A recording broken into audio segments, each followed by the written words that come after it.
Hello, and welcome everyone. This is the Aya Om podcast. This is a special podcast today. I have Stephanie Keldani on. She is a divine channel and teacher who specializes in activating people's gifts and guiding them to embody their highest self. I first met Stephanie at a ceremony, and most recently, we had a great opportunity to spend time together at the Enliven Wellness and Music Festival. One thing that I like about Stephanie is that when we're together, there's like this dynamism between playfulness and groundedness, and then the clarity when she's speaking and channeling from the higher wisdom. It's a really beautiful mixture, and I'm glad to have her on the podcast today. So, welcome, Stephanie. Hi, thank you so much for having me here as well. I feel very aligned to be here with you today, and yeah, I've definitely enjoyed your company as well. Beautiful. So I gave a little bit of an outline of what you do in a few phrases, but I'd love to hear it from you. What is it that you're most passionate about sharing with the world? Yeah, I'm most passionate with sharing around transformation in the sense of clearing people's blocks and then awakening their gifts, awakening their higher self. And specifically, that is exactly what I did with myself. I used to be blocked in every single way possible. And I quite literally was labeled as a high functioning autistic person. And I struggled most of my life with not being able to read, write, speak, comprehend, learn. And I ended up putting on many masks. And I had so much trauma growing up in my childhood specifically that it just kept putting on like these layers over me where I wasn't feeling like I could be myself ever. And so I ended up diving into lots of drugs and alcohol and things to get me outside of self to cover up the way that I was truly feeling. And then in my own journey, I started to realize that these were just energetic blocks, weights that could be quite literally lifted off.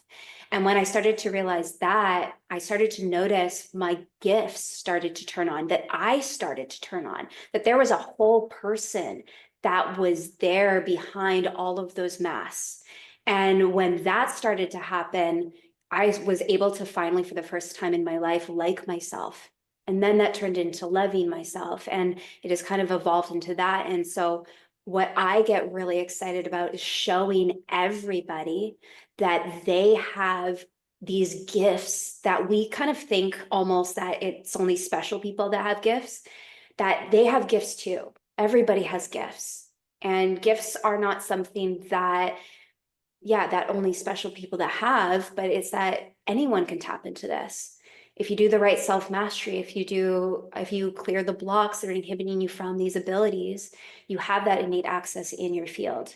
And so, yeah, it's my excitement to help people who are feeling lost or struggling or feeling like they know they have this pull and they don't know how to get there, or even with people who have their gifts starting to wake up and they don't know how to access them because that can be quite confusing in itself as well.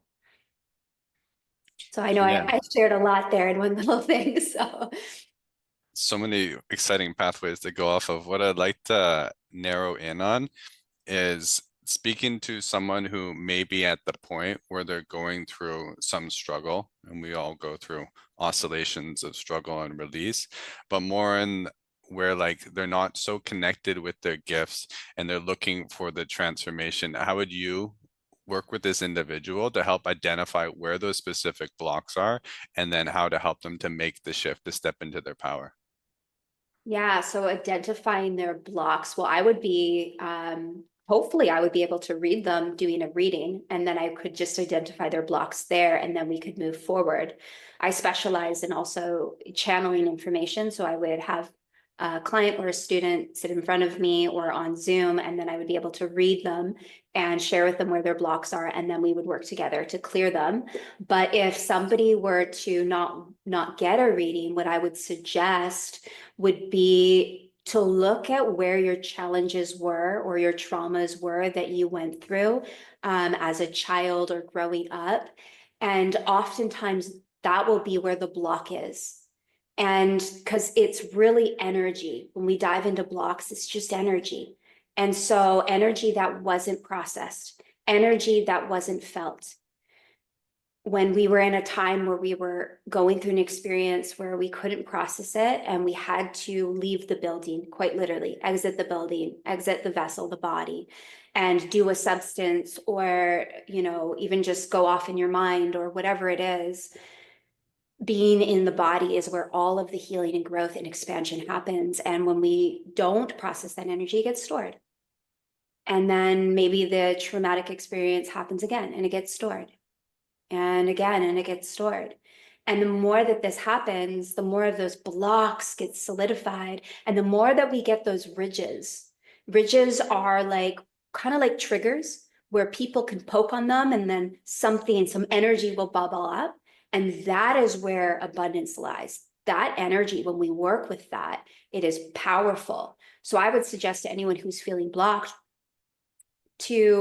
it would be more of something you would do in real time rather than searching for a traumatic experience that happened. When we work in real time, this is where the magic happens. And specifically, if you were to be in a triggered space and you were to alchemize that energy by feeling and processing and working through shifting your perspective, shifting your beliefs in the moment around that situation, seeing the light in it. And then once you process that energy, then you can work on your childhood experience if you choose to. And the one that's similar to that, because it's always connected. There's always an energy that's being brought up that's connected to that previous trauma. And so that would be an excellent way to start working on your blocks and to start clearing your blocks. Because once you start to do that, you're going to start to move energy. And remember what I had shared before, as well, is that there's no such thing as not having gifts. It's just that most people are blocked from them. So once we work on ourself and our energetic field, then those abilities will just naturally turn on. That's a really beautiful articulation of the healing process. What's your definition of gifts? Gifts, good question. So gifts, like I said earlier, but to run on that, it's your natural abilities. So it would be like your claircognizance, clairaudience, clairvoyance, clairsentience, and your ability to, yeah, just be more in presence with your intuitive pulse. And I I feel called to share this right now. I think there's a lot of misunderstanding out there about certain guidance that comes through, and I do feel called to share it because all around us we have divine beings, and we also have beings that are not so divine. I like to call them more of our teachers in a sense. Some people would call them entities, and they're basically there to show us where our wounds are. They're there to poke us on our wounds. And if we listen, we can understand where our wounds are so we can work on ourselves. But a lot of people feed into that energy. They take it or they agree with it and they take on that entity. They take on that energy once they agree with it, and it becomes this dense, heavy energy.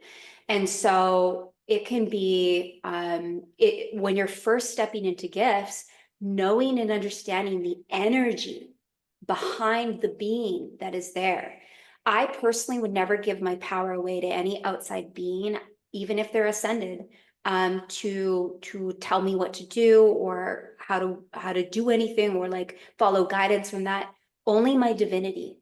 I choose, and I truly believe and truly know that we are meant to channel our divinities, because the more that we channel our divinities, the more that we work with our highest divine self, the more we can anchor that in, the more us we can come online. Instead of channeling an outside being, we're actually channeling our highest self. And yeah, and so when our gifts are starting to turn on, I would suggest to, you can always listen, you can always take, in information, but discern, be aware of it, consciously choose what you want to do with it, rather than allowing for that energy to dictate for you. You're going to be the chooser, the one in control. And that keeps our power within our field. And having your power in your field is one of the most powerful things you can do. You know, like it's like it really is great to be in your power. And so the less that we give our power away to outside things, people, entities, energies, and I see that happening a lot in the spiritual community where people put these outside beings on pedestals, and there's good things in it. They are amazing, and they do have a lot of incredible gifts and abilities, and they shouldn't be looked down upon in any way, shape, or form. But I'm just saying when we see everything as equal, and we we choose to work on ourselves and anchor in more of our highest divine self, eventually we're going to start to become that version of us that we've always dreamed of, Hmm. instead of someone else's version or something else's version. Because if we're always anchoring in outside beings, well, it's like that's not who we are. And if maybe if you want to be more like them, but I would highly suggest like the highest version of you is like super cool. Like that is the person that you definitely want to anchor in. So It's the most authentic and the pathway of least resistance of energy in your body. And thank you for the clarification around gifts. I was going to say, like, I've had 17 flat tires. So I'm really good at changing flat tires. It's one of my gifts. But you're talking about a whole different set of gifts there. Okay. So these are the higher clairsentience. Okay. But my question would be like, just talking from my own experience, when I first encountered my gifts, there was a on-off phenomenon of like tuning into them, accepting and empowering that and receiving the communication, and then the off going into doubts, fear-based beliefs. And honestly, it was overwhelming, even though I was supported in a school and I had some community around me. By and large, it wasn't supported by the wider community or society that I lived in. So it's like I needed to adopt a whole new worldview in coming in contact with these gifts, which shattered the old one, which was a big paradigm shift within me. Can you offer some advice on how you would work with someone, or just general advice for individuals who are going through this transition? They've tuned in and out of their gifts, so they have contact with them. They know they're there, but they're going through periods of doubt and fear around the shift in their paradigm. This oh, makes I sense, love yeah? this. Yeah. Yeah. I first want to touch on most people who have their gifts awakened. Like now we have the internet. Now we have people talking about this stuff, and it's so much easier to see. But back in the day, when people's gifts turned on, they were often sent to the mental institution, or they were often deemed as crazy, or like there was some sort of label, like schizophrenia. You know what I mean? I could have a whole conversation on that at a different time. But if you're going through kind of this like fear or doubt or any of this, if this stuff that's turning on naturally in your field, I would suggest for you to really learn to be okay and accept with whatever you're feeling. It's the resistance of what you're feeling that is creating more of it. And when we learn to accept, we can learn to alchemize, and we can learn to transmute. And once again, like it comes back to blocks. Like when I think of fear, when I think of anxiety, when I think of doubt, I think of energetic blocks, and I think of them as energy, nothing more. They can quite literally be removed. They can be placed somewhere. It's like, it's energy. And when we see it as energy and we go, okay, I can transmute this. This is and another thing I want to add here, which is so important, acknowledging it. Mm, So many mhm. people tend to suppress those beliefs. They suppress, I'm not feeling this, or they don't want to feel it. So they actually like put it behind them. So they quite literally don't even realize that they're actually having those thoughts or those beliefs. And that just creates it more in your field. It's like the silent creeper, like, it's going to get you at one point, and then all of a sudden, bam, it got you. And so it's like that type of energy. And, but the moment that we acknowledge it, we bring it right to our face and we go, I acknowledge you. And where is this truly coming from? We have a conversation with it. You might even want to call it Bob.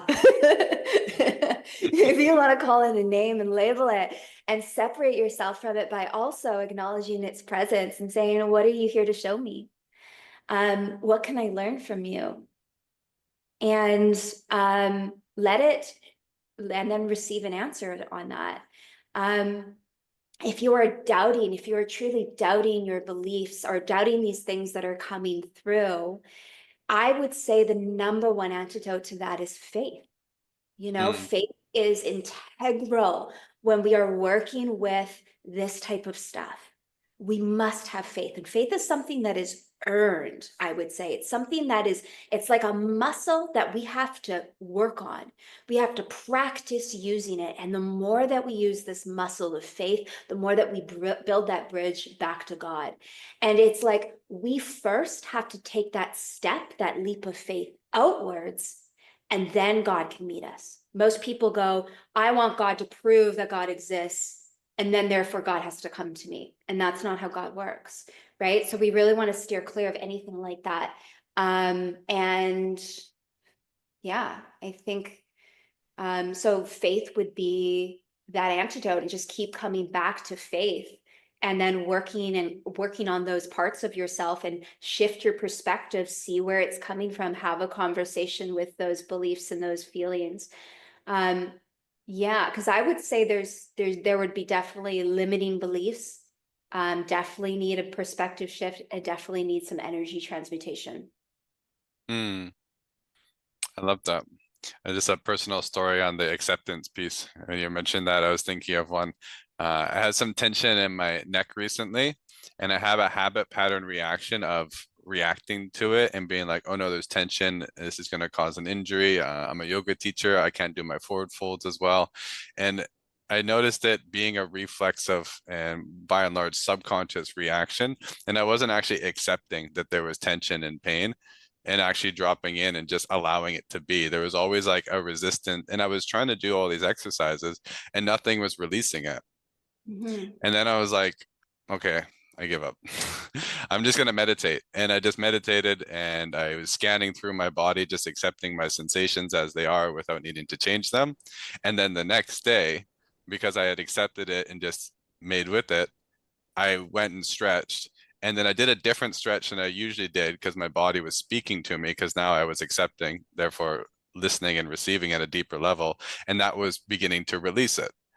Mm. And my understanding of that process was I wasn't actually feeling and communicating at the body, at the level of physical or energetic. So I wasn't actually getting the messages. And it was a teacher for me. It was a message there. It wanted me to have a very particular way of relating to it, like any relationship. So things can be very specific like that. And acceptance is so important to the healing process. And we can certainly block our healing, the natural process of our body healing and the guidance we receive if we're not accepting first. And there's many other great Yeah. stories. I've heard one recently of my Qigong teacher. One of them, he broke his back. And he said the most important part of his healing was surrendering to the diagnosis and the realization that he may never walk again, and then from there starting his qigong practice rather than trying to fix it without first accepting the full extent of the situation and circumstance. Yeah, I love that. And I think acceptance, I've seen a lot of people witness like different terms of acceptance, and you really have to come inwards and see what feels resonant with you on what acceptance is. And I love what you shared there. And for me, what I've noticed acceptance for me is like just fully exactly that, like surrendering to the moment, no resistance, but it's not about being helpless or hopeless. And a lot of people think that acceptance, you're just accepting whatever happens to you, and it's like this it's almost like a different energy. And that's not what I think either of us are saying here. And it's like more of that surrendered energy, which is non-resistance. And it's not like you're letting go in stepping into more of that hopeless state, but rather knowing that this is happening for your highest, greatest good. It's like a combination Mm-hmm. of acceptance with faith. And that is that miracle worker. That is that key. It's like, yeah. So It's because when you think about it, sometimes you might go into a state of acceptance. I have to accept because this is what Stephanie and I had shared. And then but you're really depressed and you're like, but all of these things are happening to me, and you go into that negative state. Not what we mean here, right? So I can't speak for Aya, but I'm sure that that's what he's saying. But when we have that aspect of faith, when we know that this is truly happening for us, that is true surrender. And yeah, I just wanted to touch on that. But yeah, I loved your stories. Thank you for sharing. That's a great cocktail, the acceptance and faith. I'll take that. And then with faith, one piece that I was going to come back to is like, I feel it's like trial and error.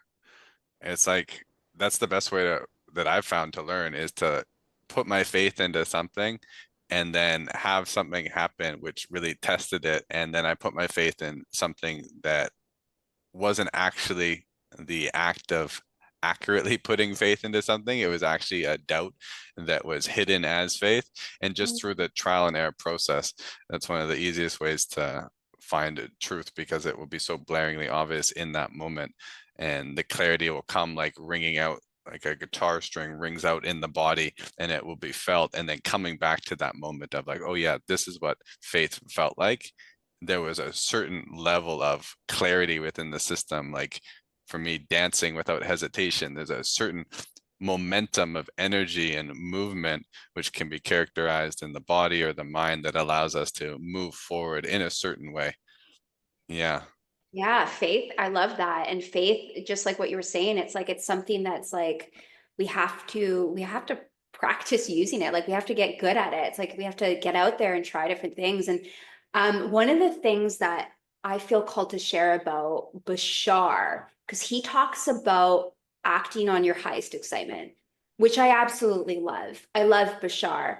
But the only thing is about that term, acting on your highest excitement, is you want to make sure that it is excitement that is with more of that faith energy, and also excitement that is a more yeah, it's more pure energy rather than an excitement that is lacking faith or lacking um more of a denser energy. It's more of an ego energy, like you're being pulled or swayed into a direction. So when you have faith, you have to take a step back and you have to ask yourself, this excitement coming from an ego place, like, am I trying to get something out of it? Or is this excitement happening because I truly desire to do it? Like my heart and soul is in it. And then, like, in that space, if you can fine tune what the energy is, so it's not just excitement, because you can be very excited about something that's ego driven, and you can be very excited about something that's faith driven. Where is the excitement really? And so tuning into your body and coming back, like anyone who wants to take a leap of faith on something and try something, going into your body first. Like I was saying, like talk to your body, make a conscious decision of what you decide to do instead of just acting instantly. When we act instantly without actually going inwards and saying, is this what I want to do? Is this what I desire to do? Where is this desire truly coming from? Then that can lead us on a different path altogether as well. That's really beautiful. Dropping Bashar in here. Now you're speaking my language. For those of you who Thank don't know, he's a channel entity through the channel Daryl Anka. He's been channeling him for well over, I believe, 40 years, and he has some fascinating conversations. Did you And know he channels his highest self?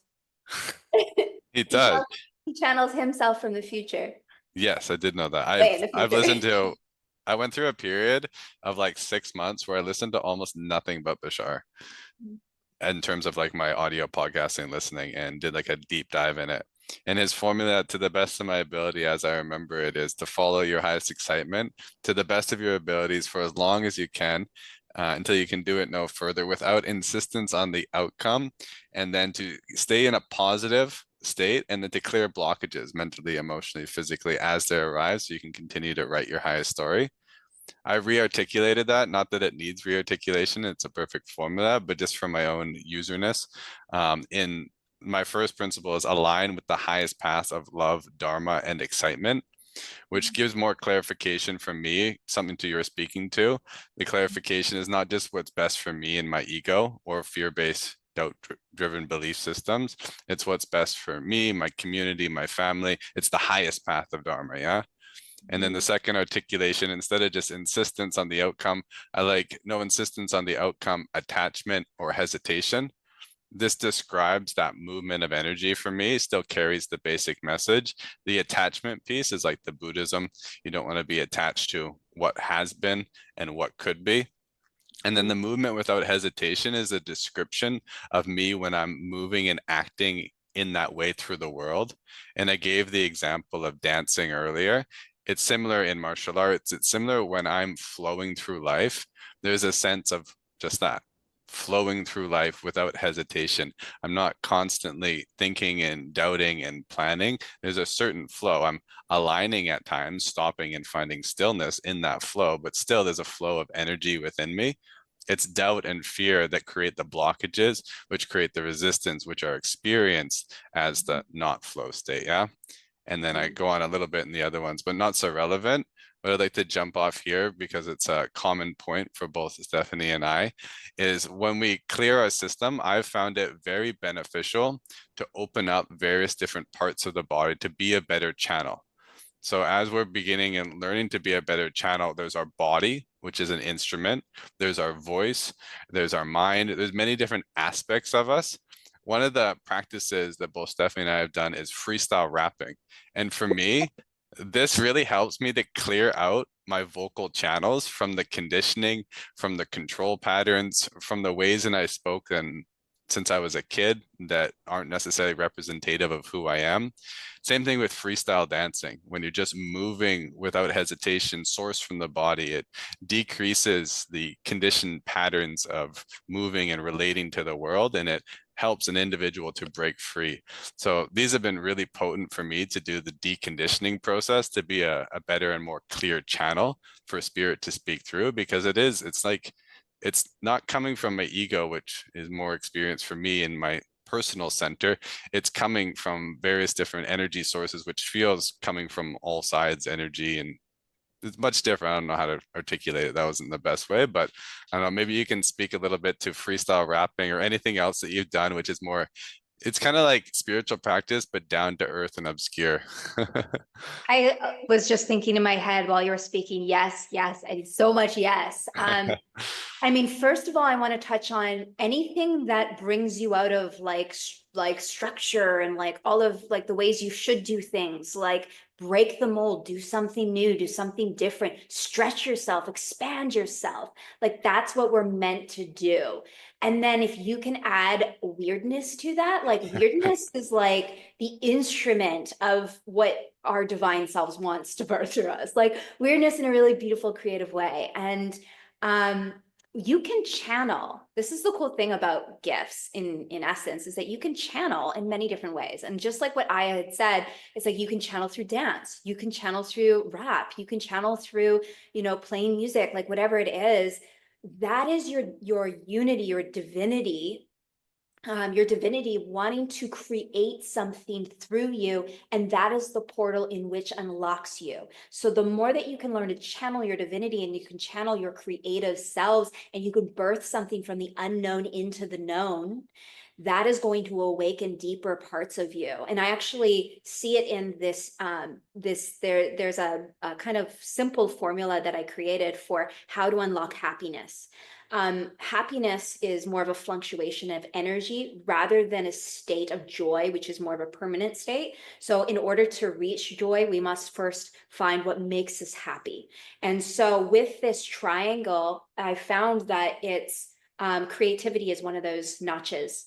And that is doing the rapping if you feel called to. And the thing is, if you feel called to, if you have an energetic pull that all of a sudden comes in and it's coming from faith and it's desiring you to do something, act on it, and act on it within 24 hours. You want to act on it within that manifestation period if you want the highest outcome. So creativity. And then we tap into self-mastery component, expansion, which is what I like to call it.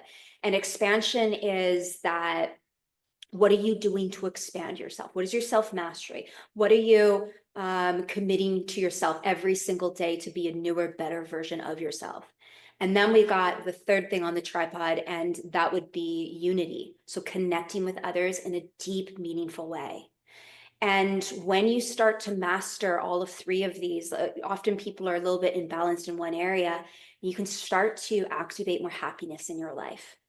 And of course, there's other components. I don't know what situation you're currently going through. You might still be struggling from some deep depression blocks from your childhood. Of course, you would have to work on those and anything else that might be presently in your field as well.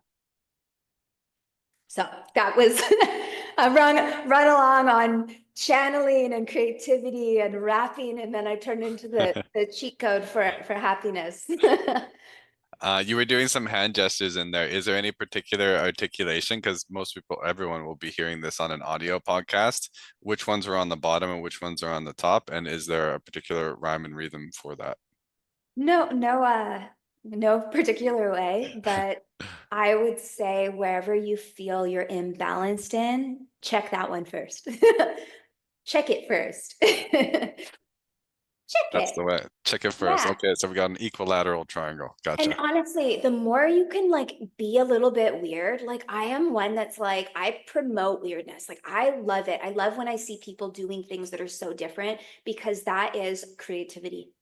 That is creativity. When you're doing something different, when you're doing something that's not, of course you're not out there purposely trying to do it because you feel like you should do it, but it's coming through naturally because you're not holding back. I think that's the key that I want to say here. Hmm. Yeah. I feel it's so potent too in gatherings like a festival where we met because you'll vibrate law of attraction and you'll meet just like we met and we're like, oh, you got a similar level of weird? Okay. And, and then that's how like yeah, it happens in real life too, but I feel like less so in the day-to-day world. But for sure, you got to put out what you want to get back. It's one of the fundamental laws of the universe. Your vibration is what you're offering at all times. So you practicing your freestyle rapping or whatever it might be on your own is you sending out a signal and it's beating with every heartbeat that you have, sending electromagnetic radiance in all directions. And when the time is right, it will attract those people in divine timing. Yeah, that's authenticity right at its core. And authenticity is a magnet. It's a magnet. And the more authentic you can be, and authenticity isn't something you can try to be, Hmm. something that you just have to more let go of all of the things that aren't you. I'd like to connect this, and we chatted about talking about soul blueprints, and I don't know your definitions and how you interact with this, but I feel it's very much connected. So maybe you can give an introduction with soul blueprints, and then we can go from there. Yeah. So your soul blueprint is all of the information that you came into this vessel, this body with, including your parents were included in that information that you came into this vessel with, your belief systems, their belief systems, your soul purposes, there's not one, your personality, the traumas and the challenges that shaped you in your life and that will shape you, all of that stuff and so much more, your gifts, the strengths of your gifts, the powers, the abilities, whatever it is, your skills, even all of that was encoded into your field before you came here. And so I also created a really cool formula for your soul blueprint for anyone to use if you want to Let's use hear it. it. Lay it on me. Okay, so the first thing is to find out, like, because if you're not a channeler, you haven't gotten there yet, and you're kind of lost, and you want to figure out how does one access or tap into their soul blueprint. So the first thing you want to do is you want to look at the challenges in your past that have shaped you or your traumas. You on the opposite end of all trauma and challenges. This is why we choose it on a soul level. We choose those traumas, those challenges, those blocks, because we know eventually when we overcome them, when we heal from them, that on the opposite end of that is our superpower or gift. And when we heal that, we often have a very strong pull in that direction to help others not feel that way or to help Mm, others in whatever way it is around that thing. So your traumas are like this guidepost into the direction. And if you don't feel a pull towards that, it's most likely because you're still blocked by some sort of energy from the past. Because when you clear that traumatic energy, when you clear that block, your desire kicks in. Your desire, you feel the pull all of a sudden. So if you don't feel the pull in life, if you don't feel the desire in life, if you don't feel the excitement, the purpose, the drive, all of that stuff, it's because you're blocked. Because that's your Mm, natural birthright. You are abundance. Abundance is not outside of you. You are all of those things. So you just have to work on clearing the blocks that are not you. And so that would be the area that I would suggest for you to work on if you don't have your passion and your purpose and your excitement and your drive or your pull or any of that stuff. Work on that. Once that is cleared, or maybe you didn't have that much trauma growing up, everybody has a bit of trauma, but or challenges, I should say. But if you didn't have that much trauma, you might already have your pull. You might have already have your excitement. The thing with pulls and excitements and your passion is that often people have limiting beliefs that are associated with it. I know you do some limiting belief work, so do I, and it's like it's such powerful work when we're stepping into that area of abundance, or sorry, that area of faith, because faith is integral with that, following that excitement, like I had shared before. And so in combination with following your pull, that passion that drives you, you might have these beliefs that come up that say, I don't believe that I can be an artist in Vancouver because Vancouver is too expensive and the rent here is ridiculous. Well, if you choose to believe that, then that's going to be your reality and that's going to be true for you. So you have to work on that belief and simultaneously have faith in the process. And just like what you were sharing around Bashar, it's like, have faith in the process. When things don't go your way, are you still holding faith? Because that's where the medicine, that's where the abundance, that's where the key codes are. And so you would also look at the passion, the purpose, all of that. Sorry, the passion, the excitement, where was that leading you to? And then the third thing would be your skill, right? Your skill, such as you said, which is I'm really good at fixing tires. Maybe not necessarily that type of skill for what I'm sharing here, but that's a great skill. Maybe you're really good with your hands, right? Maybe you're really good with putting things together,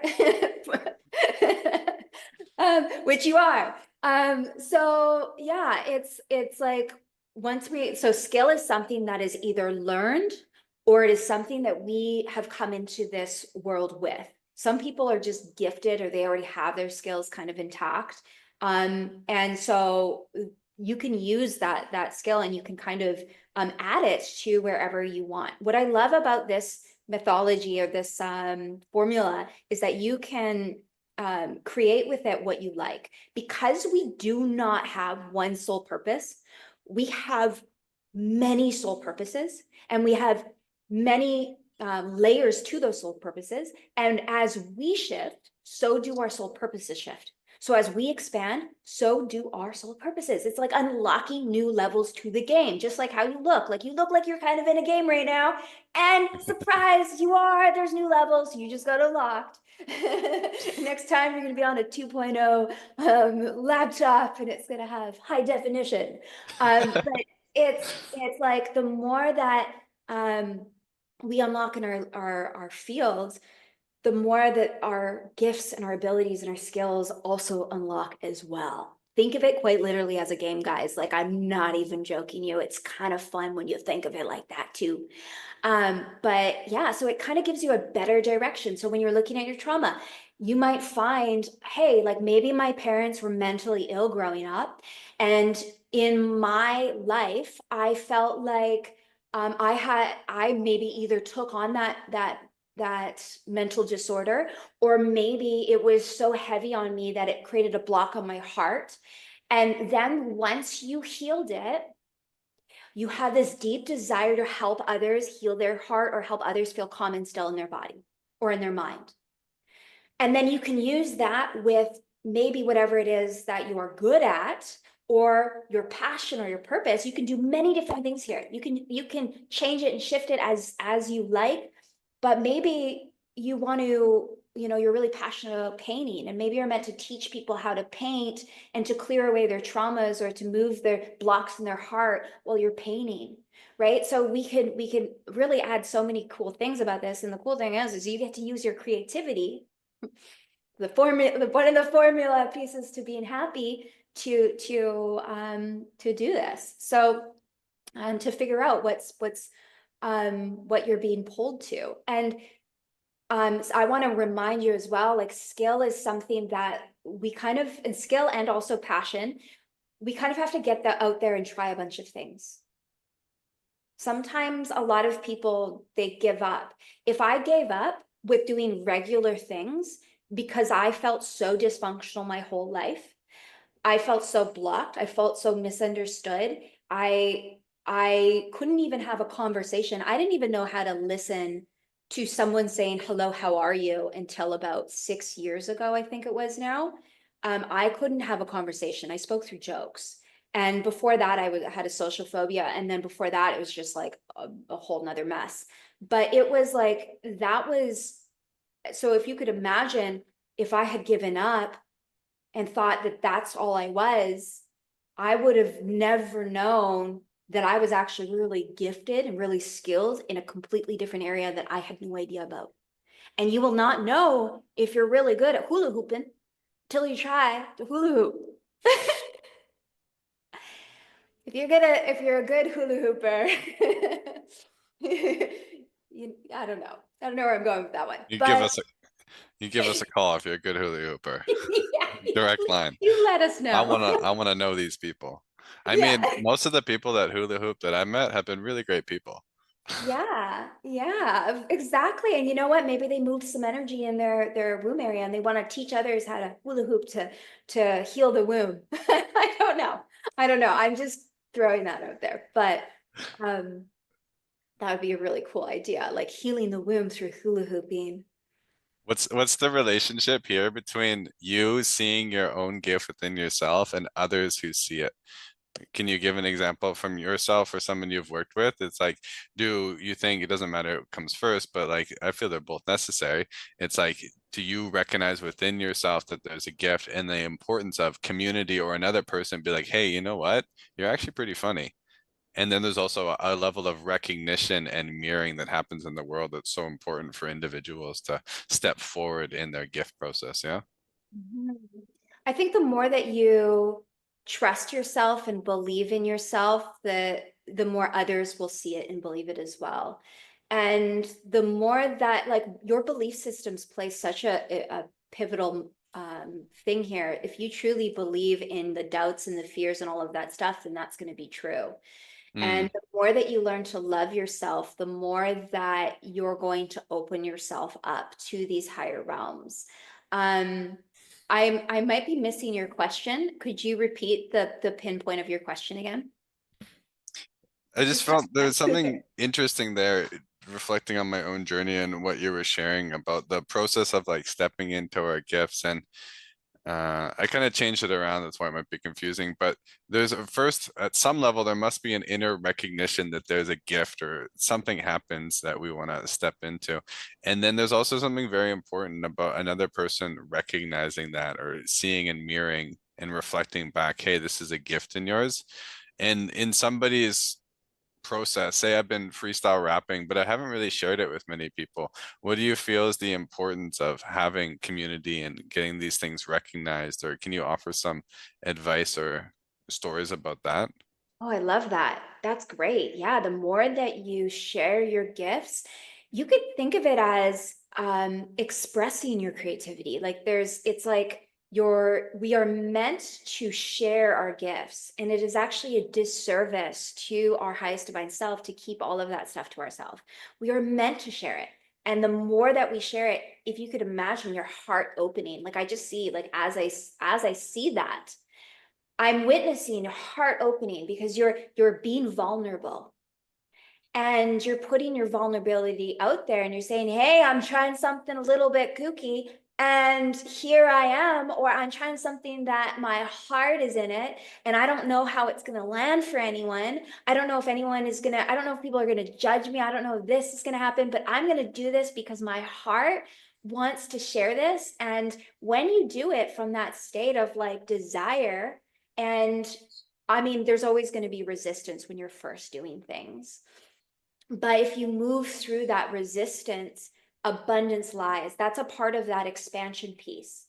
So what I was saying before around, I hope I'm not jumping too far over, but the creativity, the expansion, and then there is the oh no, that is the self-mastery piece.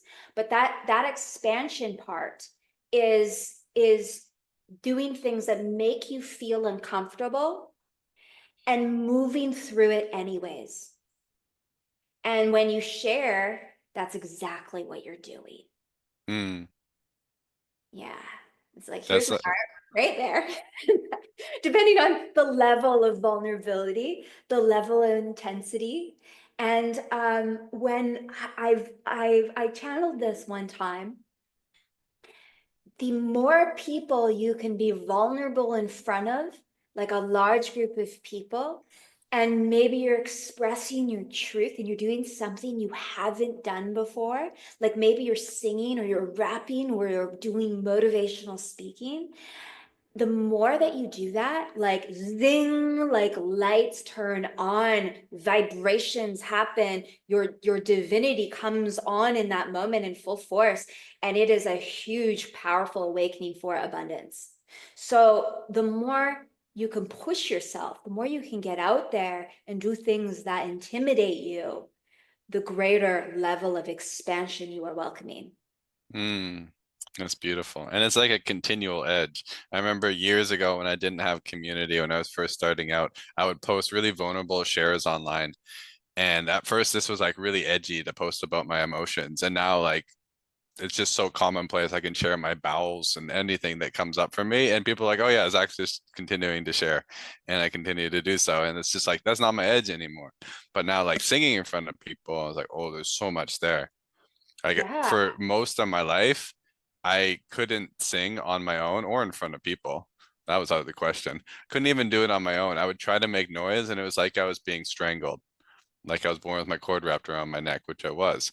And it's like I couldn't even articulate sound because fear-based beliefs were so consciously and subconsciously choking me out that I couldn't even get to that point. And it took me cry after rage because anytime that I articulated sound, I could hear all the suppressed energy and emotion in me. I could hear my little victim child screaming out, and I didn't want to hear it. I had opened the door into myself and I closed it right away because I didn't want to see what's in there. And slowly, with freestyle rapping and medicine circles and singing and ceremony and oming and mantras, over time, I could open that door and began to dredge and clear out till my voice became much clearer and articulate. And my whole voice changed, the resonance in my body, my capacity to feel emotions and to articulate and express. And then it has an ask there. There's an opening, and then there's an ask of like, oh, yeah, now you have this gift and you've shared it with others, and other people are accepting and loving of it. Now there's a continued pathway there. So, Mm-hmm. yeah, it's so Yeah. beautiful. I want to add on that because I love it because it's like you had a trauma, you were born or when you were in the womb, and eventually you experienced traumatic experience around that, and then you had to move through that energy, and then you have this deep desire to rap and to sing, to use your voice for healing, for, and I want to add to that because there is great power in people who've overcome from traumas and they've used that and they healed through it because your voice is now an activator. You can actually naturally activate others by your voice. You might like I don't know. I'm positive you do toning, but I guarantee your toning would activate other people's fields with something to do with that. Like you'd be able to use your toning to activate to clear density from people's fields, and it would be a really cool experience. There'd be some sort of powerful healing in your voice. So even just by you singing or rapping or like toning, whatever it is, we did toning before we did this We podcast. totally did toning. And like, yeah, you're spot on with that. There's a number of different ways I'm already using my voice. One is, I don't know if you've heard of the Qigong healing sounds. So we make particular sounds to vibrate the different organs. It's like our self-energetic work. Now, if I'm working with an individual, I will sometimes make the sounds into their organs, like directly toning into their organs to spark target where they might have I just, blockages.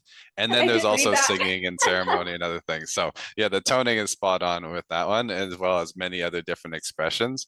And like what I also want to share is like the amount of doors singing opens up for me in my life of things that I'm so excited for. Like one of the reasons why I got through all the blockages was I wanted to sing for my daughter and I wanted to sing in ceremony.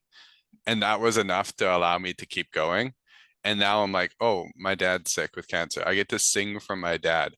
This is a level of expression and love that I can offer him that I wouldn't have had access to if I hadn't done the work to get into this. And it had Mm, been nagging at me for years to start singing. And it took mm, me a lot of time to just step into it when I know if I would have stepped into it, I would have had so much community and support, which I did when I actually decided. I got vocal lessons from some of my really good friends who I trusted, and they held such a safe space that I was like, it was like nothing. As soon as I mm, started singing, they held such a safe space that it felt great right away. And I was like, oh mm. my goodness, I've been holding this for 26 years. What? Blocks gone in an instant. Yeah. And then when we look back at it, it's like, oh, it was all worth it. And sometimes it took me a long time for myself to get to that place. But when we do look back at it, because like what you're saying too is, and I've shared this earlier, is that there's many layers to your gift. And it's like the more you shift, the more you heal, the more you unlock, and the cooler it gets. It's like, what else can I do with my voice, right? And it's just going to keep getting better and better and better. And yeah, it's the cool thing. hmm A little bit of a rearticulation here and see if we can touch into any piece that we're missing or add on. Mhm. So, in part of our conversation, I feel like there's a cornerstone piece, like a central piece around your highest excitement. And we chat about this in a number of different ways as like our mission and our purpose, what we came here to do. And within that is our gifts. You know, we came here with a very individualized packet of things that we have to share channeled through us. And these innate abilities, although they're deeply within us, they can be blocked with our storehouses of limiting beliefs. So the more we can articulate our dream, our goals, and our gifts, we can also identify our limiting beliefs. And these are both represented in the mind as well as in the body, which we haven't touched too much on, though briefly. So we have the blockage, which is mental, emotional, physical, meaning there's a limiting belief and emotional holding pattern, which may be represented in the physical tensions in the body or at another level of our physicality. Yeah. And then as we go through this process, identifying limiting beliefs and working on them, we're working with our disempowering story and stepping into our empowering story. And there's many different practices that we talk to along the way. Some of these are more traditional yogic and energetic practices. Some of them are more down to earth and fun, like rapping, which are going to be representative of who you are and your highest path of excitement. That's the beautiful thing about this. It will have both this beautiful, I don't know, auspicious spiritual allure and the grounded, spontaneous, silly nature of being a human. It is really a very special path. And in that articulation, Stephanie, is there anything that you want to retouch on or dive deeper into? I don't have anything coming through right now. Amazing. Well, maybe we can touch a little bit more onto the body, and then I would like to get a few actionable steps and practices. Um, yeah, let's start with the body and then go into the other piece there. Yeah, I want to add on now that I remember you sharing this. You're absolutely correct. Limiting beliefs are not just they can be energetic, physical, mental, spiritual. Like there's so many different types of limiting beliefs.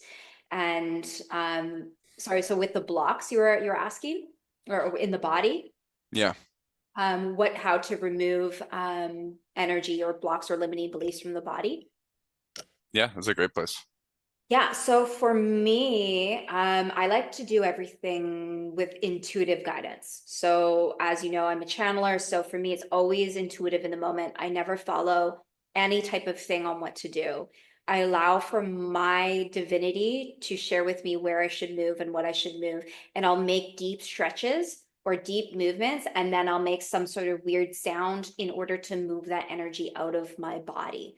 So I focus on where that block is in my body, and then I open my body up to release it or remove that dense energy.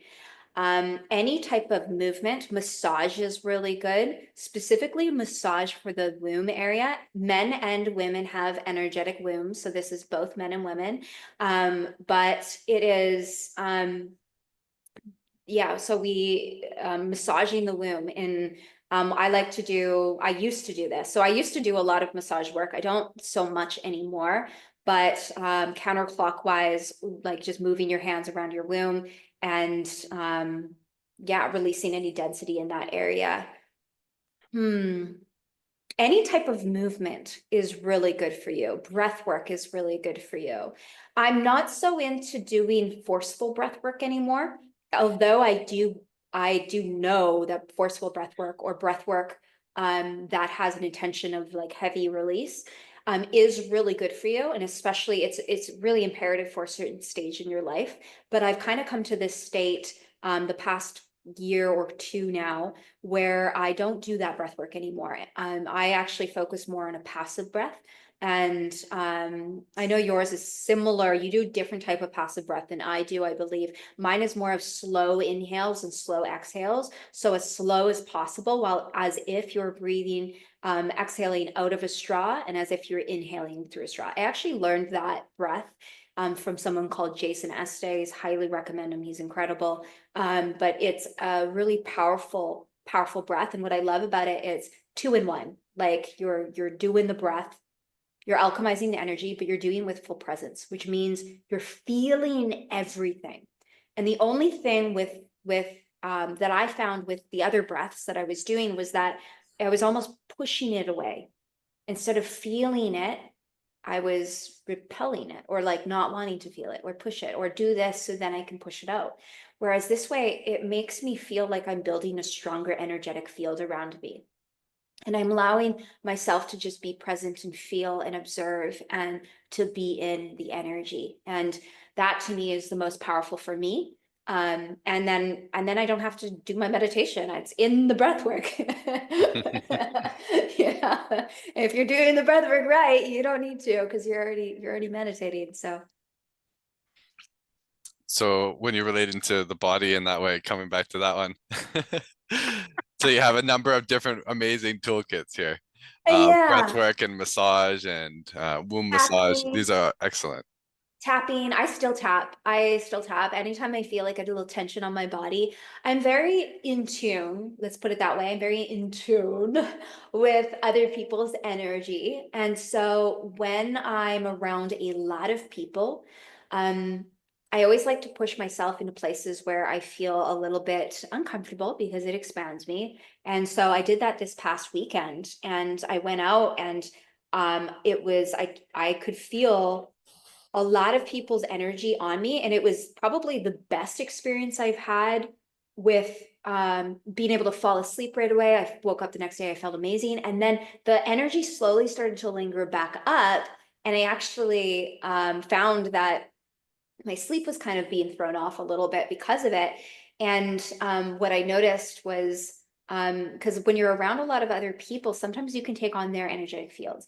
Your auric field is so powerful that when you've done a lot of work and you go out and you go around a lot of people who have not done any work, you quite literally can take on all of their you can take on a lot of their gunk or their energies or their unprocessed trauma or their like stuff in their auric field because our auric fields are so magnetic, they're so expansive, they're so huge.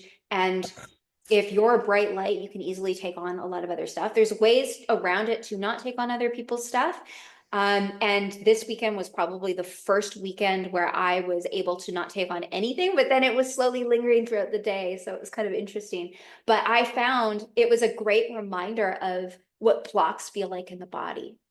It was like, whoa, like I'm feeling this heaviness. This is not mine.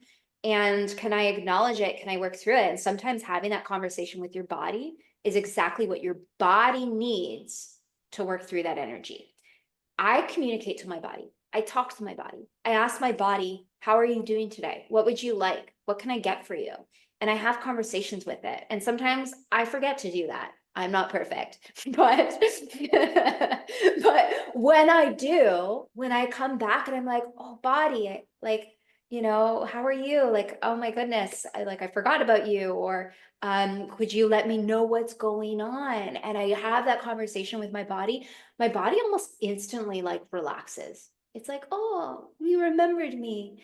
And because and so far in most of people's lives, they often tend to forget, or they tend to brought on their bodies through quite exhausting things, and they kind of just suppress their body and they didn't listen to their body. And our body is so intelligent. Our body is incredibly intuitive, and when we listen to it, it can tell us and help us in many different ways that yeah, it's just incredible. And so feeling into that body's wisdom and talking to it is going to be a great way to help clear physical blocks. Amazing. Yeah, I'm in complete agreement with that. And a point that I feels interesting would be like our body is one of the most fundamental relationships we have. It's relationship with ourselves. And when I speak to my body, it doesn't always speak back to me in English. Sometimes I'll get like a clear cognizant knowing, and it will come in terms of a thought that I know is not just a thought, you could say, just from my detached mind, but it's coming from my body. And there's something really clear when that does happen. I don't have to doubt it. When it's of my mind, I can always doubt it because mind is just so full of things. So I think it's important just to offer that our body will communicate to us in a variety of ways. And sometimes that will be in our thoughts and our feelings. And sometimes it's more of just a knowing or felt sense, an intuition. And every individual has a different way of receiving intuitive communication. In my Qigong school, they talk about some of us are more kinesthetic when we interact with energetic information, such as we're talking about with claircognizance and these kind of higher subtle energies. Some of us will be more body based. This is primarily how I operate.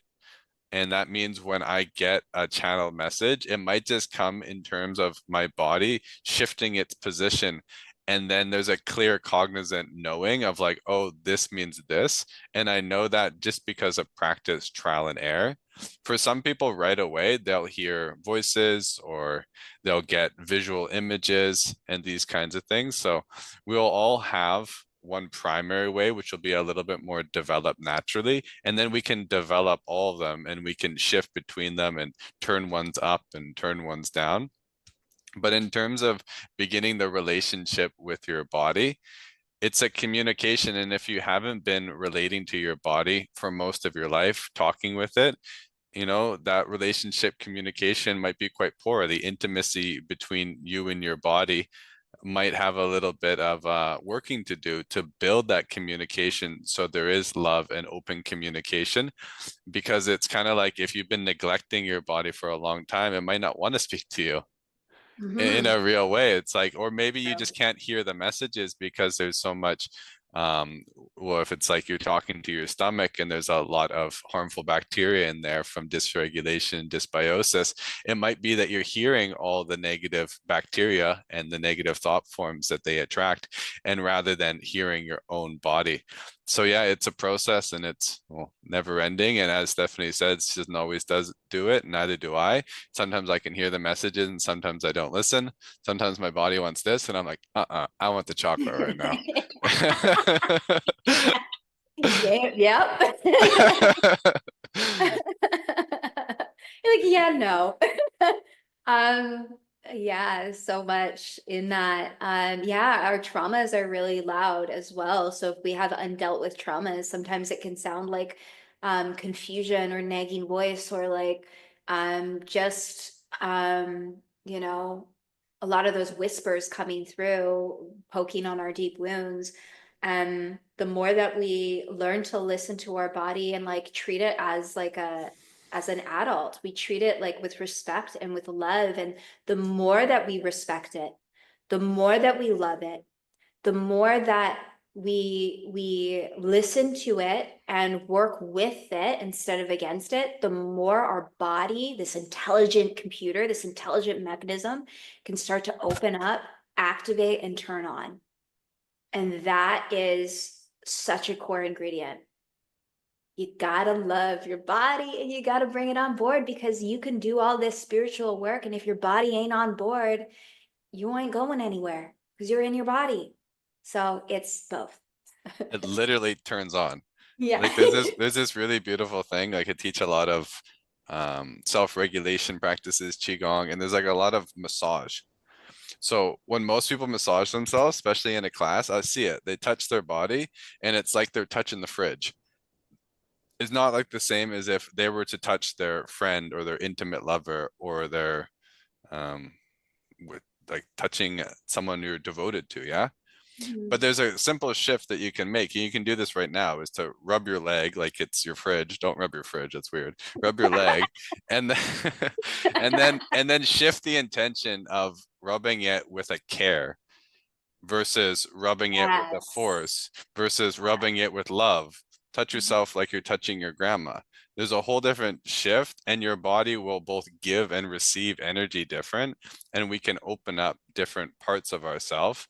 This is just going for massage, not even touching in the realm of self-pleasure, which is a whole wealth of information of how we relate to our own innate self-pleasure and can self-activate and turn on. Not necessarily to go there right now, but to activate the way in which we relate to ourselves, the giving and receiving of that energy, and really going into what is our intention and how are we offering that energy, and just see how much can be opened up and activated within you. You may begin to feel yourself like you never felt before. Like for me, the sensation is one of like, how would I relate to that?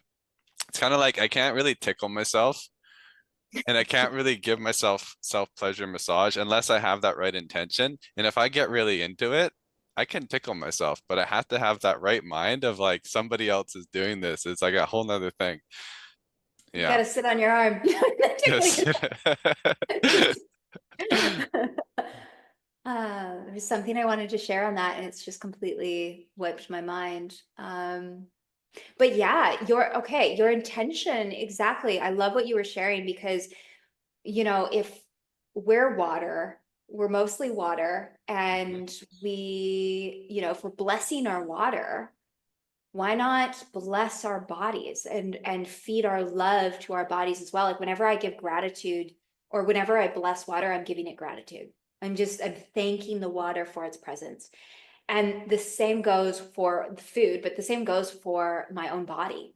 I'm giving it that gratitude, I'm giving it that love, I'm honoring its role in all of the things I put it through, and all the things it's put up for me. Like it's kind of like, been this on this leash, and I've just kind of pulled it most of my life. Mm, And of course it's going to react like a child.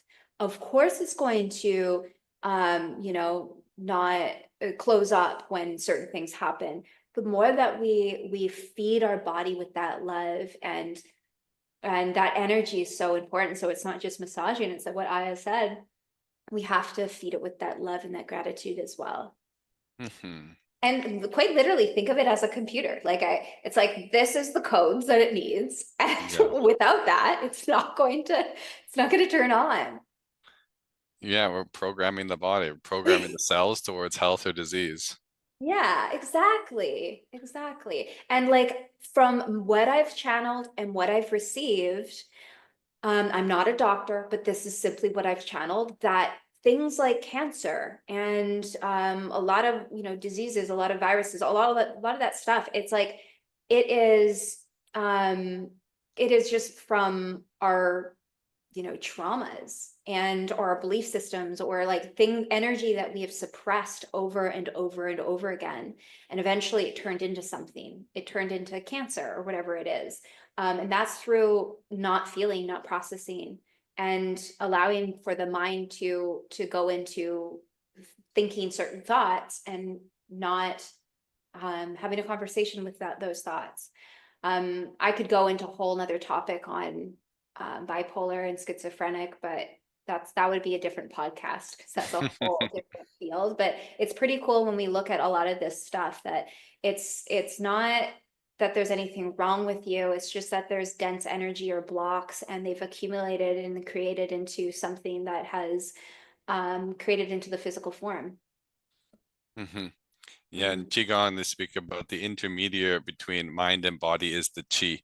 So those deep belief systems or habit patterns of mind can create the imbalance, and that has a manifestation the way the energy flows, and that feeds into the physical structuring of the body. And there's just imbalance, they say. They don't even call it disease. It's just too much energy here, too little. They're very descriptive in the energetic qualities rather than giving a label good or bad, disease or such and such like this. Yeah. Mhm. This might be a little bit of an obscure reference. Do you know the movie Suzume? No, No, tell okay. me. No, most of the listeners maybe not. It's a Japanese anime. It's a quite a big one, so it's not completely under there, but I thought I'd mention it because when you talk about giving love to the body, there's this cat, I believe it's called Daijin. And then when the cat is loved, it turns into a beautiful glowing cat. And when the cat is not loved, it's like this like poor malnourished cat. And I've Mm. experienced that in a very real way when I'm doing all the quote unquote right things, eating organic food, sleeping well, yoga, exercise, all the things, but I'm not giving myself self-love. I'm eating, but not mindfully. I'm doing all the pretty well all the right things, but I'm not doing them in the right way because I'm not actually loving myself and taking care of myself, the being going through the process of doing all these things. And I'll notice my health is going wrong. And then I'll make that mental shift, and all of a sudden everything bolsters, vitality, everything shifts. I don't even need to do a lot of the things to create the same levels of energy. It's that mental shift of me relating and loving myself. So I important. love that. And I just want to touch on this because it's like we don't even actually need organic. A lot of people believe that, but it's your belief systems. It's how you feel about you. This is what's creating your reality. And that self-love is the key to everything. And yeah. And it's like we don't need a lot of these things we think we need, we actually don't. I'm not opposed to organic. I still do like it from time to time. And sometimes I might not feel it. But it's our belief systems going forward with this type of stuff. And it's more so how we feel about it. And when we work on how we feel, we can shift our reality into, yeah, into that vibration, which is great. My interesting challenge there would be there is no limit to what the mind can do, and potentially we could eat pure uranium so long as our belief systems support it. But there can be a bit of a jump in that belief system and Yes. believing that and actually believing it, because sometimes we have a thought and we think we believe it, but there's deeper subconscious patterning around that.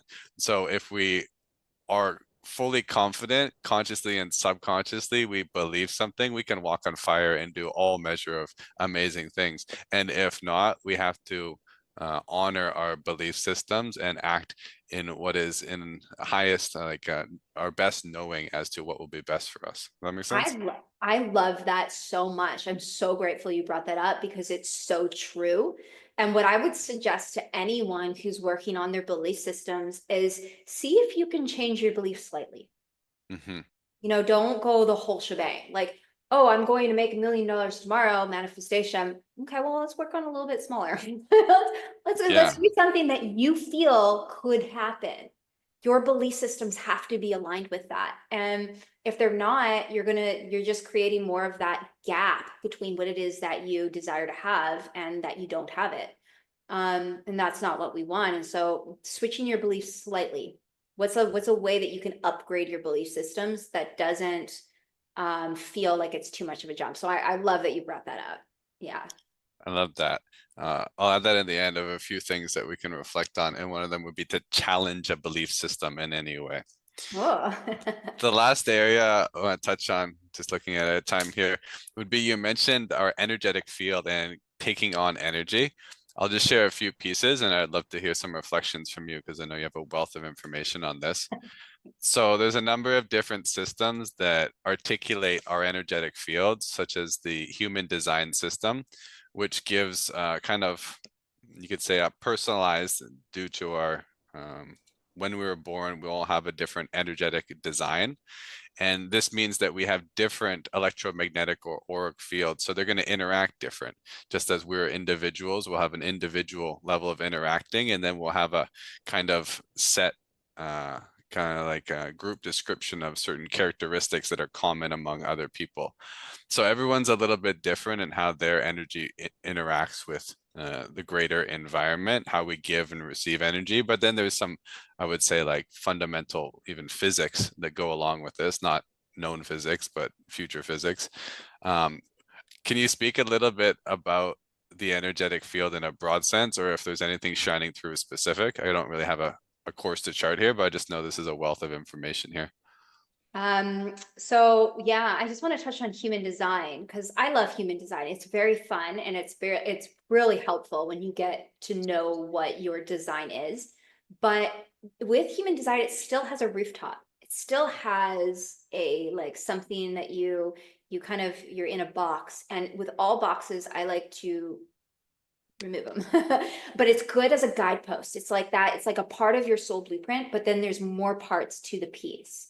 And so if you have, say, I'm not sure exactly what the designs are with the ones that are more taking energy or need to juice up, but I think it's so relevant because I am a manifester, and I think I'm pretty sure with the human design that they are supposed to, you know, take time out and to tune up and to make sure that they are like connected back to source before they go out and around people again. I'm not entirely sure, but I know because of the work that I do that eventually I'm going to get into a state where I don't need to do that. But that is, that is like something that I'm going to have to work through. And then eventually I'll get better and then I won't have to do that anymore. So that's kind of how I look at that. But with energy, energy is so interesting. It has a lot to do with many different things. First of all, if you are a light being, a being of divine light, if you're a high frequency being, you're going to attract a lot of density to you. You are a magnet to density. And if you've had a lot of trauma, that means you most likely have a lot of holes in your auric field. First, you would want to mend those holes. I'll get to that in a minute. And then second, you want to make sure that you are as clear as possible. The more clear you are, the more present in your body you are, the less you're going to take on energies. The more you are not resisting taking on people's energies, the less you will take on people's energies. So whenever you resist persists, as we all know, but that goes for energy. And a lot of people who tend to take on other people's energy, they get into this immediate state of fear. And because they know they don't want it, and then that will immediately take on their energy. When outside thoughts come in and they kind of come in and they linger in, if you agree with that thought, eventually that's you attaching a cord, an energetic cord, an entity, or something that's not of the highest, greatest good for energy. When we are in very busy environments, I have actually not mastered this yet. I've come a long ways, even since when you see me last, in the sense that this past weekend, I decided to go out because I wanted to see what my energy field would be like being around regular people who were like out and out experience, like packed. This place was packed. And I wanted to see how well I would hold my energy because I like to put myself in situations that I can expand from and learn from. And I was really excited because I felt like I had handled the situation very well. I was present and I went home. I had the best sleep, which never happens when I do stuff like that. And then I woke up the next day. I felt great, but I noticed there was almost like these patterns kind of like in my field, and I was aware of them, and at the same time like suppressing them a little bit, but also acknowledging them, also working on them, also kind of, just feeling lethargic after.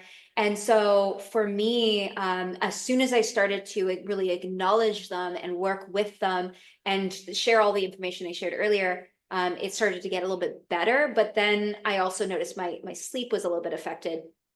So I haven't fully mastered that area yet, but being the person who back 6 years ago, I would literally take on everybody's everything. Like literally I couldn't have, well, actually that was probably about 5 years ago to 4 years ago. I would have a coffee with someone, I would go for lunch with someone, and I would actually hear their thoughts screaming in my head, and it would Mm, feel very chaotic. So going from that to where I'm at now, which is very calm and centered and like present.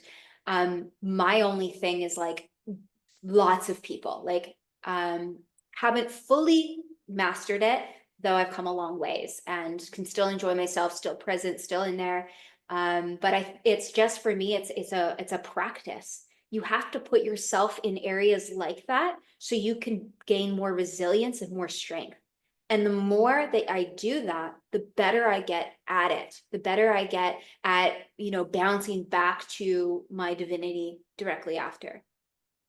Does that make sense? I know that there was Hmm. a lot of things in there. Is there anything else that I want to add to that? Um, I try to steer clear of the belief of I need to protect myself. Once again, the belief, and I see this happening a lot in the spiritual community, that they need to protect yourself, put a gold bubble around you, protect yourself. I did that for many years. A, it doesn't really work, and B, especially when people welcome in outside entities to protect them, that's a big no-no in my world. We're not learning anything. We're not gaining the codes that we need to move forward. We're giving our power away to outside beings to do it for us, or this outside thing to do it for us. Whereas it's more about mastering our presence and a mastering being in the body, not agreeing to thoughts that are coming in, being present, enjoying yourself. There was a few moments when I was at this place where I was like, I should go, and then I wasn't listening, and that could have been, what I need to reflect on more. Like maybe when that comes in, instead of second guessing it or feeding the energy, just tuning into my body and then leaving if I desire. So there could be many different things in that. I'm kind of rambling on about that experience, but it was a great reminder, yeah, of how far I've come, but that I also still need a little bit of work in that department as well. I appreciate you sharing honestly. Mhm. Feels like a whole other episode could be done. I feel like I have a lot of questions within myself that aren't fully answered either in similar realms. Mhm. One way I'll articulate it, I don't know if this is the best analogy, but for most of my life, I was introverted. And then when I started to do a lot of my work, I had to be an extrovert and stand up in front of people and crowds, and I learned to do it. And now I have a comfortability doing that, but I still have more of a preference, you could say, of being an introvert. I don't know if at some point it will be like one or the other and it doesn't matter to me, completely indifferent, or if I'll always have a set inclination due to an energetic disposition, or is that something I evolve out of? But I see it as a beautiful place of challenge to grow from. Many different articulations from human design or zodiac and all these different things give us good self-reflective resource for us to look within ourselves to see patterns, dispositions, and these kind of things. And then I like to challenge them. Like, okay, it says I'm this. I'm like, okay, I'm not going to do that and see what happens. And there's Mhm. often a wealth of growth there. So I don't know if there can be answers to all of these, or we can completely evolve out of these innate characteristics.